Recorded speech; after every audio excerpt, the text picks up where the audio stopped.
Hello friends, welcome to our YouTube channel all about J and K. पिछली video में हमने cover किया था sources of history of Kashmir. कुछ बुक्स और उनके ऑथर्स के नाम कवर किए थे। सो इस वीडियो में हम कवर करेंगे नीलमत पुराण। नीलमत पुराण का टॉपिक जो है ये हम कवर करेंगे 3 से 4 वीडियो में। ठीक है। अब वो ज़माना नहीं रहा है कि सिर्फ थोड़ी सी नॉलेज किसी भी टॉपिक से लेकर हम चले जाएंगे तो हमारा एग्ज़ाम क्लियर हो जाएगा। ठीक है। हमें जितना ज़्यादा पता हो उतना कम है। ठीक है ना। तो इस वीडियो में हम कवर करेंगे नीलमत पुराण का जो टाइटल है कि नीलमत पुराण का नाम जो है नीलमत पुराण कैसे पड़ा और ये पुराण है भी या नहीं है। ठीक है। और ये जैसे ऊपर सबसे ऊपर आप देख रहे होंगे कि 6वीं से 8वीं शताब्दी के बीच में लिखा गया था। हमें क्या पता लिखा गया नहीं लिखा गया, हो सकता है पहले का लिखा गया हो, बाद का लिखा गया हो, हमें नहीं पता है। ठीक है। तो हमें कैसे पता लगाना है, तो वो सब हम इस वीडियो में कवर करेंगे। एक टाइटल कि पुराण है या नहीं है और इसकी डेट कि 6 to 8 सेंचुरी के बीच में लिखा गया है या नहीं है। बोल रहा है कि अगर राज तरंगिणी पॉलिटिकल हिस्ट्री के पॉइंट ऑफ व्यू से बहुत ज़रूरी है। ठीक है। अगर कश्मीर की जो पॉलिटिकल हिस्ट्री है उसके पॉइंट ऑफ व्यू से राज तरंगिणी जो कुल्हाना पंडित ने लिखी थी वो बहुत ज़रूरी है, तो बोल रहे cultural history of Kashmir, cultural history के पॉइंट ऑफ व्यू से नीलमत पुराण भी उतनी ही ज़रूरी है। ठीक है। तो कश्मीर का नेशनल एपिक है ये, अलॉन्ग विद राज तरंगिणी, जो क्या करता है इनकम्पास करता है, सर्कल करता है बाकी के जो रीजन्स हैं जैसे India, Pakistan, Afghanistan, Khorasan, Tajikistan, modern Dardic regions. ठीक है। सो नेक्स्ट है टाइटल, इसका नाम नीलमत पुराण कैसे पढ़ा, जो इसको हम तोड़कर करेंगे। नीलमत जो यहाँ तक है नील, इसका क्या मतलब है, या मत का क्या मतलब है। तो जो नील का जो है ना नील, इसका मतलब है किंग नीला, यानी जो नील नाग थे, सरपेंट्स, सर्प होते हैं ना जो सर्पों के राजा, नागास के जो राजा थे, किंग नील, नील नाग। और मत का क्या मतलब होता है, किसी को कोई उपदेश देना, इंस्ट्रक्शन देना। ठीक है। और पूरा नीलमत का क्या मतलब बना, नीलमत का मतलब बना कि नीलनाग के द्वारा जो चंद्रदेव को उपदेश दिया गया था। चंद्रदेव कौन था ये अभी नेक्स्ट वीडियो में हम कवर करेंगे जब हम डिटेल्ड में देखेंगे नीलमत पुराण के बारे में। ठीक है। तो पुराण को तो सबको पता है, जो रिलीजियस टेक्स्ट होते हैं उसको हम पुराण बोलते हैं। ठीक है। तो बोल रहा है कि जो नीलमत पुराण की जो वो होती थी ना मनुस्क्रिप्ट, तो बोल रहा है उसके कैलोफन पे 2 नाम लिखे रहते थे, एक नीलमतमय और नीलमतम पुराणम। तो कैलोफन पे लिखे रहते थे। तो कैलोफन क्या चीज़ होती है, आज भी जैसे किताबें पब्लिश होती है ना, तो उसके प्रिंटिंग के बारे में कि कहाँ से प्रिंट होकर आई है, या उसके ऑथरशिप के बारे में मतलब ये दिया होता है जानकारी। ठीक है। किताब के एंड में आपने देखा होगा दिया ही होता है कि पब्लिश होकर प्रिंट होकर कहाँ से आई है, ऑथरशिप के बारे में वगैरह, ये सारी डिटेल दी होती है उधर। तो बोल रहा जो मोनोस्क्रिप्ट थी ना, तो उसके कैलोफन पर भी ये 2 नाम लिखे रहते थे, एक नीलमतमय और नीलमतम। ठीक है। तो मोनोस्क्रिप्ट क्या होती हैं, पांडुलिपि बोलते हैं जिसको हम उर्दू में कलमी भी बोलते हैं। कोई भी जब किताब नहीं बनी होती है तो उससे पहले कोई हैंड रिटन डॉक्यूमेंट तो होता होगा ना, तो जो हैंड रिटन डॉक्यूमेंट होता है ना उसी को मैन्युस्क्रिप्ट्स बोलते हैं। तो बोल रहे हैं मैन्युस्क्रिप्ट के कैलोफन पे ये 2 नाम लिखे रहते थे। इसका क्या मतलब हुआ कि इसका नाम नीलमत है। तो बोल रहा है और मैन्युस्क्रिप्ट के एजेस पे कुछ और भी वर्ड्स होते थे, क्योंकि नीलमत पुराण का सिर्फ एक ही नाम नहीं है, बहुत नाम है इसके। तो बोल रहे हैं उसके एजेस पे और भी नाम करेक्टर्स लिखे रहते थे। एक नील म, फिर म, फिर नी म, P U, P U is use for, शायद ये पुराण के लिए यूज़ हुआ है, फिर नी, फिर ये पी यू, फिर नी, फिर काश्मी, फिर माहा। बोल रहा है ये करेक्टर्स भी लिखे रहते थे मैन्युस्क्रिप्ट्स के एजेस पे। तो बोल रहा है कि यहाँ से हमें क्या पता चलता है, बोल रहा है यहाँ से और भी 4 नाम हमने लिस्ट किए, एक नीलमत, नीलमत पुराण, नील पुराण और कश्मीर महात्म्य। ठीक है।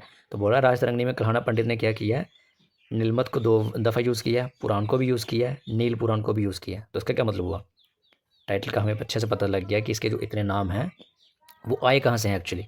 ठीक है। आई होप ये आपको समझ लग गया हो। सो गाइस नेक्स्ट है कि ये पुराण है, उप पुराण है या स्थल महात्म्य है, क्या है ये। तो बोल रहा है पुराण का जो सिनोनिम है ना, एक ही सिनोनिम है पुराण का। ठीक है। पुराण का एक ही सिनोनिम है जो अमर सिमा की लेक्सिकॉन से मिलता है। अमर सिमा कौन थे, ये सांस्कृतिक पोएट थे। ठीक है। बोला उनकी नॉलेज के हिसाब से पुराण का सिर्फ एक ही सिनोनिम है, पंचलक्षण।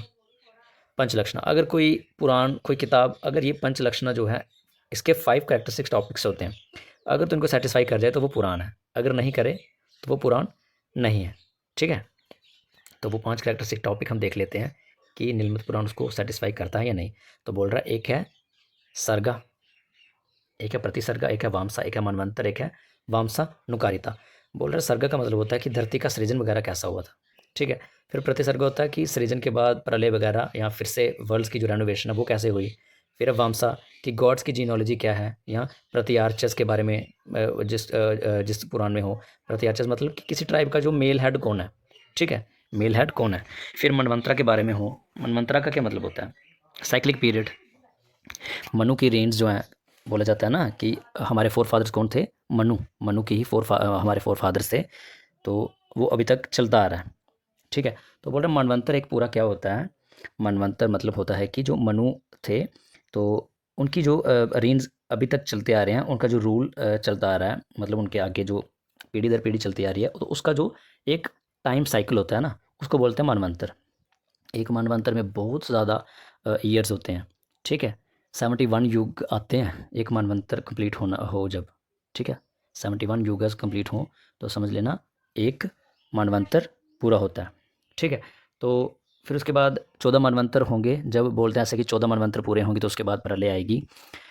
तो फिर मतलब 14 मनवंतर जब पूरे हो जाएंगे तो एक दिन ब्रह्मा का कंप्लीट हो जाएगा, जिसको कल्प भी बोलते हैं, ठीक है। तो ये सब है कि अगर मनवंतरा के बारे में कोई मतलब उस पुराण में है डिटेल वगैरह, ठीक है, या कुछ है, या फिर वामसानुकारिता की सोलर और ल्यूनर रेस ऑफ किंग्स, ठीक है, कि सूर्यवंश जो है या फिर चंद्रवंश, ये कौन है।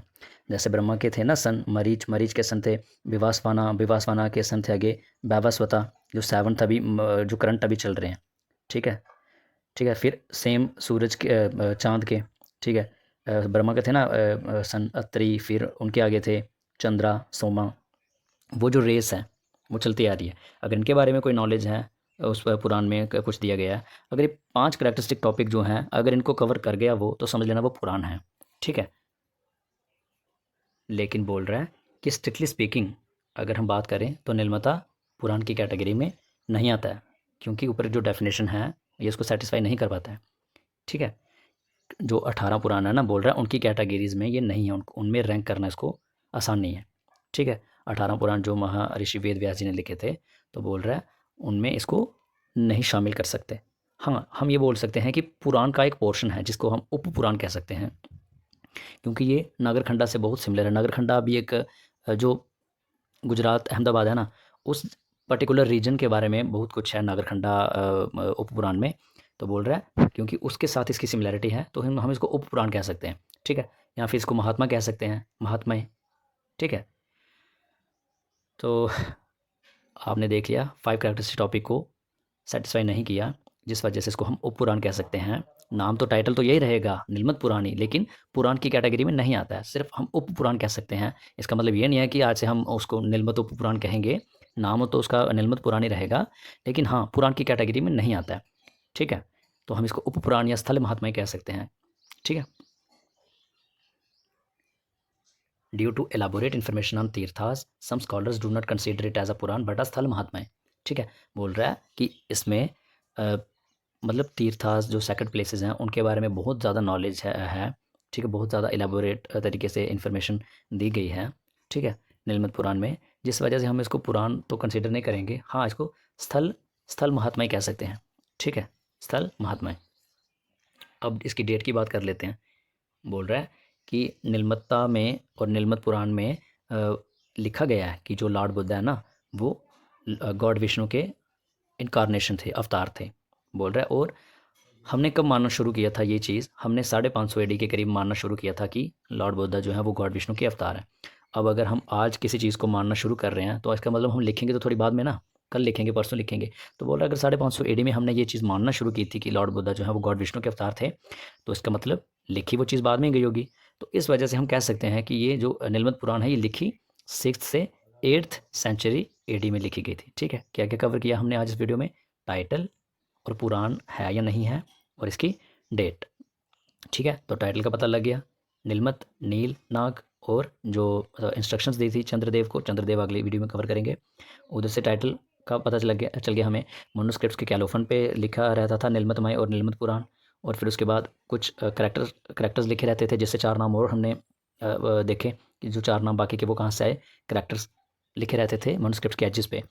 फिर उसके बाद पुराण क्यों नहीं है, 5 जो कैरेक्टरिस्टिक टॉपिक है उनको सेटिस्फाई नहीं करता है। हाँ, उप पुराण कह सकते हैं या पुराण का एक पोर्शन कह सकते हैं, या स्थल महात्म्य, क्योंकि इस नीलमत पुराण में सेक्रेड प्लेसेस के बारे में बहुत ज़्यादा जानकारी है। सो गाइस, नेक्स्ट वीडियो में मिलते हैं। तब तक आप इसको देखिए, समझिए, ठीक है। लाइक करना, कमेंट करना, शेयर करना अपने फ्रेंड्स के साथ। Thank you guys.